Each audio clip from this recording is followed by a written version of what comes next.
So prior to the Aberdeen debacle, there were a lot of successful businessmen dotted around the world, very successful, who we generally admired, and many of them had positions in church.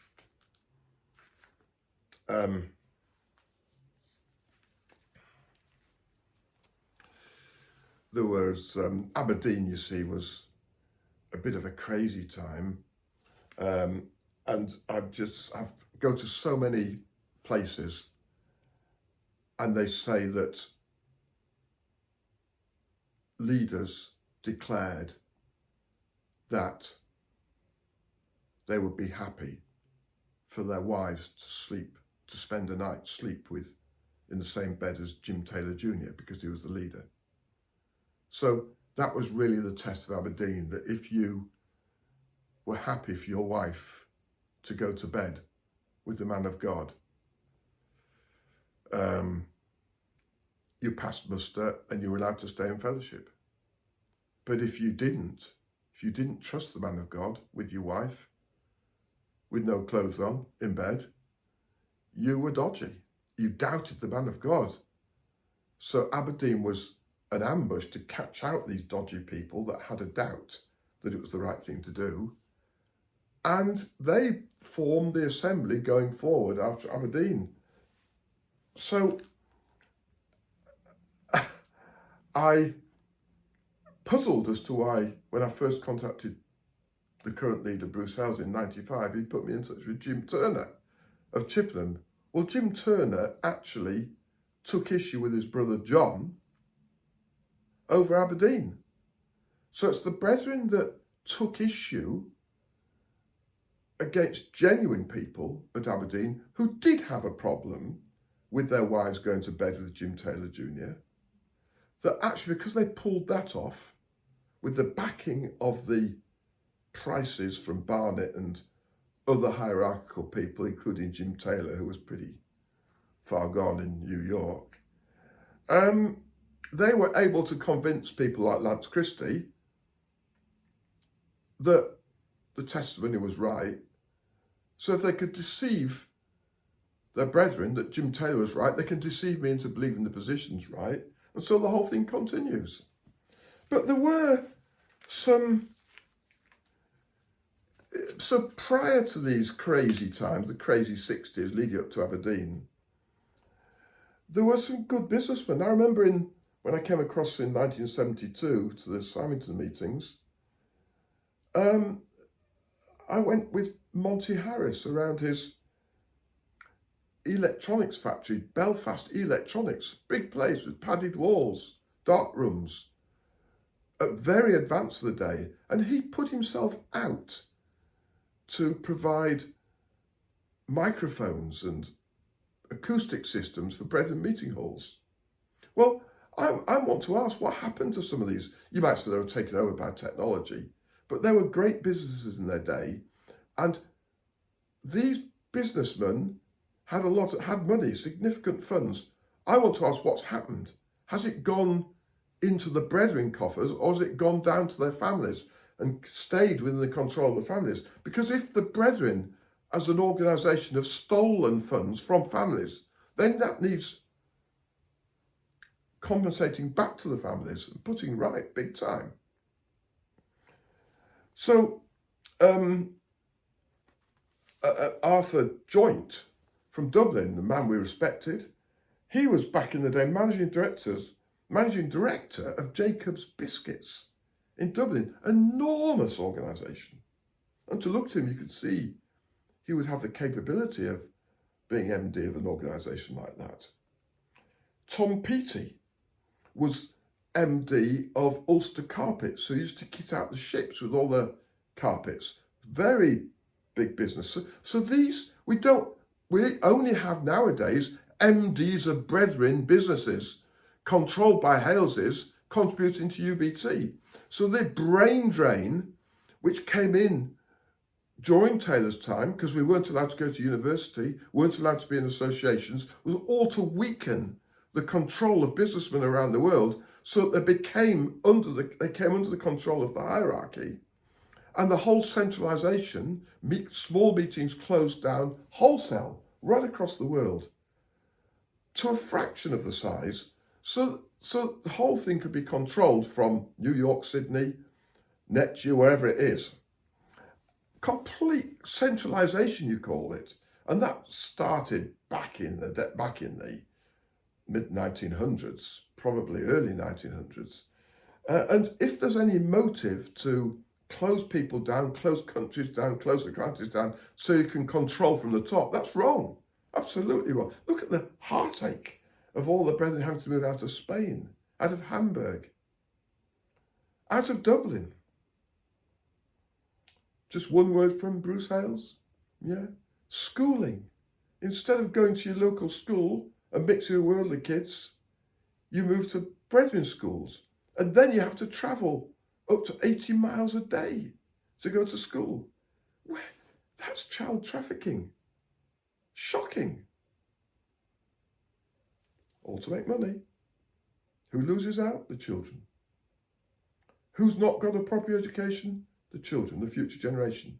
Can they be brainwashed and coerced? Yes. Because they've not got a full, whole education. They're told nothing about control of religions. They're not told nothing about spiritual abuse, which is prevalent.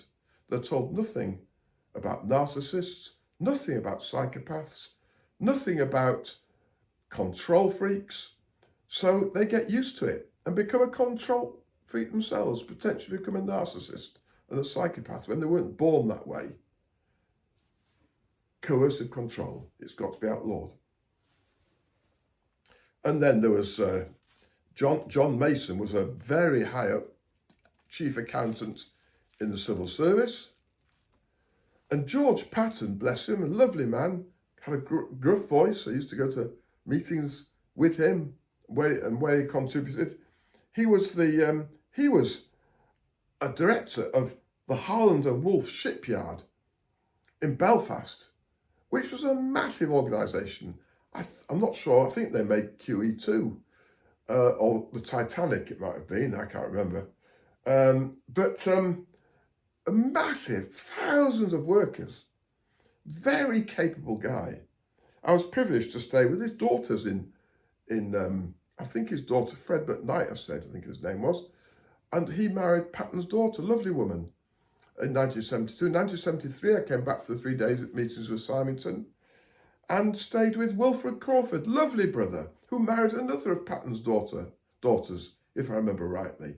Wilfred Crawford would in my book rank alongside Reggie Hedges as one who's got a good spirit. We had Sam Lyons from Westfield staying that weekend in the same house, and Robert Gibb, who'd had a very rough ride at the hands of Symington, but he'd come back into fellowship, obviously complying with the Aberdeen edict, probably against his better judgment, because I was very fond of Robert Gibb. We were all there together, enjoying each other's company and just trying to settle down. I was only 18, I suppose, at that point. Just 18. But it's quite a privilege for me to be in the presence of men like Wilfred and Robert Gibb and Sam. Not that Sam would say so, but he was kind of up there. He was privileged because he was at Lions. And there's a lot of Lions history in Belfast. I'll tell you one story I've heard since I came here, that Rowley Lions joined one of the shipyard's prayer meetings one time, and because they felt the presence of God, as I think it was James McConnell, a wonderful evangelist who founded the White Walls Church, I think it's called, in Belfast, he was preaching a fervent gospel, and God's presence was felt right across the shipyard. And he was preaching the glory of God and the need to be generous and kind And he had so convicted the workers who had stolen money and stolen products and parts of ships and wood and all sorts of stuff to do with shipbuilding from the yard back over the years. They started bringing all the stuff back that they'd been looking at on the mantel shelves or studying or hidden away at home. And they had to build a significantly sized shed just for returned stolen goods, because the workers were so convicted by the power of the preaching. And then the management had to say, stop, don't bring any more back, because we haven't got space for it. And Rowley Lyons heard about this and went in and joined one of the prayer meetings and fell down on the floor and acknowledged that God was there among them. And you know what they said? He'll be in trouble if the exclusive brethren hear about this. He better keep quiet about it. I don't understand whether Marcus knows. I don't know. But maybe Rowley never told him. I think he's passed, hasn't he, Rowley, now? But maybe it never came out because he'd be too scared to tell the brethren in case he was withdrawn for joining another prayer meeting. I think that's what happened to Watchman Nee back in the day. He was withdrawn for going to a Lord's Supper of the Open Brethren over in China. He was withdrawn by the Bundaberg Brethren because that's the closest meeting. How ridiculous. Fancy withdrawing from somebody from going to an Open Brethren supper. That goes back to JT's day. So, things were starting to infiltrate into the religion during the JT Senior reign. But I'm not here to criticise JT Senior. I think he's a far greater man than I'll ever be. And I love a lot of his teaching. But that doesn't mean that dictatorship can't creep in and the germ, the poison starts coming in because people are adulating a man beyond whatever God intended. Of course, we appreciate someone that draws you to Christ. Somebody who can bring out the truth fearlessly and in a clear way and bring stability to lives and bring in healing and bind up the hearts, broken hearts. So we stand in awe of God's work through others and those that can convert and turn souls from their own wickedness to Christ. Beautiful service. So as I say, I'm not into... But then take John White. John White for Londonderry. I was there at a supper when Ryan Lunn was moving over to Leeds, and I commented on this free-flowing part. He's just like taken into heaven and just flowing. But he was right in the middle of a Queen's University studying for a degree, and Jim Taylor said, no, stop. So he stopped. But that doesn't make him any less greater, just that he hasn't realised his potential in the big wide world. So the brethren in Londonderry get the benefit of that. But again, he's not a leader. I think it's Kenny McMullen that takes the lead there. These men that have come through right from the 60s should have been honoured. And I could just tell there's something great about John White when I was there.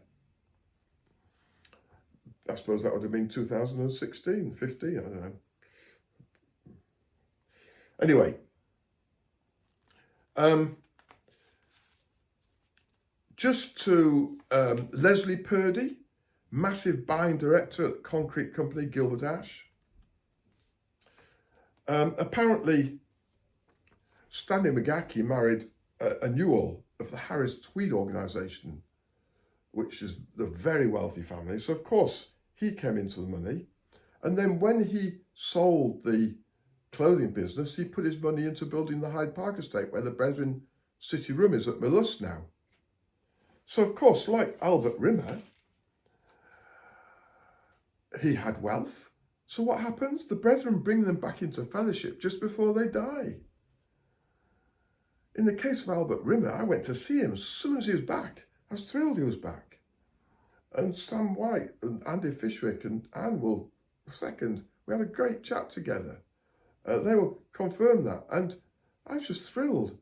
But now I'm worried that he was coerced back. I heard that Jeff Fish went to the Isle of Man and pretty much had to shove him onto a plane with the help of others. Maybe Eddie Fishwick, who's a pretty powerful individual. So these are the people. And then there was Basil Palmer, who was the finance manager in Stanley McGackey's business. Henry McGackey did the Ladybird clothing back in the day. So me being a clothing tradesman was very interested to hear the Max Pro story and how they covered up Henry McGackey's illegitimate child and paid out of the company. Whether that was dodgy tax dealings, who can say? And then one brother, I think it was Eric Greaves, but I'm not sure, raised a question about Jim Taylor's behaviour when Stanley McGackey was taking the lead. Well, I've just heard this last week. Stanley McGackey said, "Get out, you bastard." And he had to leave the room. That's who we withdraw from. You cannot raise any question about Jim Taylor's Jr.'s behaviour. Get out, you bastard. We heard John Hales turned off the mics when somebody was protesting about Jim Taylor in the Sydney meeting. Fancy that. Just gagging people when they're genuine and raising genuine exercises in church. And then we also heard that, of course, Des McMullen, he had a good business, office supply business. We used to see it when we were coming into church. And I think John Quinn's grandparents had a retail hardware business. But Stanley McGackey told us, and I think that Jim Taylor had shares in the Chanel 5 business, perfume business, and this was announced when he died. And yet Jim Taylor was promoting Chanel amongst the brethren. So he was actually selling and making money for himself and his company in brethren churches by pointing up Chanel. Well, that's an awful mix of commerce and the assembly. Christ would overturn that. Tables of the money changers. Completely wrong. So this whole commercial thing, led by the Haleses, influenced Jim Taylor and the whole position, the whole leadership, and it still does today, big time. It's just become mammoth and it needs dealing with. We've heard that the Dublin meeting has been closed for commercial reasons, not making enough money. Another said, well, Sinn Féin are going to get in there, Bruce Hales said. So get out while the going's good. I mean, how ridiculous.